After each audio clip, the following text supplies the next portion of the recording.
De l'encre sur les mains.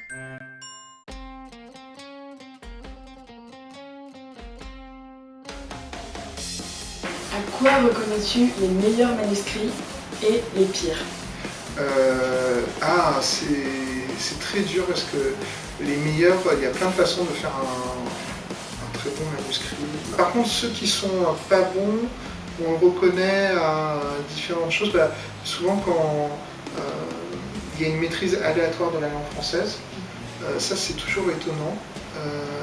Parce qu'en fait, l'éditeur doit aussi évaluer le travail qui reste à faire, et parfois on peut se dire que le travail est trop immense, donc ça vaut le coup qu'on se lance dans l'aventure. Après, les autres manuscrits, c'est les manuscrits aussi des gens qui sont un peu trop lettrés, c'est-à-dire qui pensent que l'écriture, ça consiste à ce que chaque mot soit inventif, surprenant, et voilà, et se rendent pas compte que si dans une phrase tous les mots sont exceptionnels, c'est illisible. Voilà. Et je pense que comme un roman, ça reste une forme narrative, je reste favorable à une esthétique plutôt de la simplicité.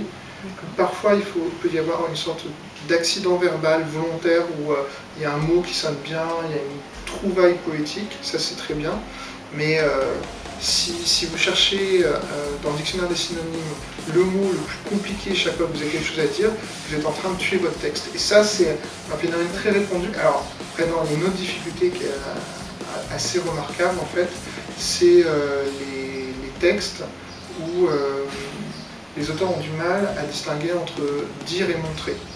Et un roman, j'ai envie, moi, de m'immerger dans un roman parce qu'il fait exister la fiction. Et si on me dit les choses au lieu de me les montrer, je m'ennuie assez rapidement. Et donc voilà, ça c'est les deux choses qui font que ma lecture va s'arrêter assez vite.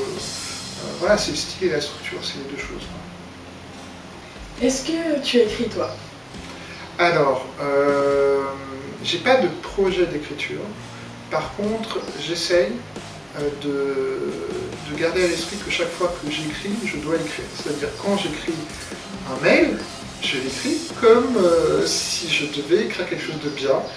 Voilà. Parfois, pour me détendre dans le métro, j'essaye d'écrire des statuts Facebook rigolos. Ils sont exceptionnels, il faut absolument vous abonner au statut Facebook de David.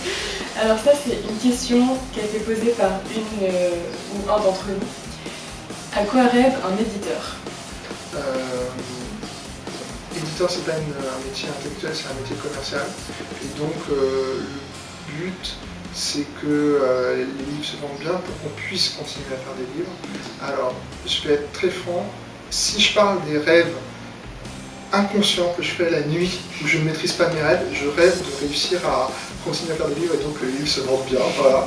Par contre, si je devais formuler mes espoirs, donc mes rêves éveillés, c'est plutôt que de publier une fois une sorte de livre parfait qui porterait tous les idéaux des forges, c'est-à-dire une histoire, une langue, un propos, un imaginaire très très fort, et voilà. Et en même temps, c'est une forme de cauchemar parce que le jour où j'aurai publié le livre parfait, ça sera plus la peine de continuer à faire de Il faudra en publier un deuxième. C'est ça. Donc c'est un appel à la candidature, donc au Voilà. boulot maintenant, il faut écrire un livre parfait. Ok, merci. Est-ce que tu aurais un conseil? Ça peut être une citation que tu aimes bien ou un conseil que tu as reçu et qui t'a beaucoup aidé pour les auteurs passionnés qui nous suivent.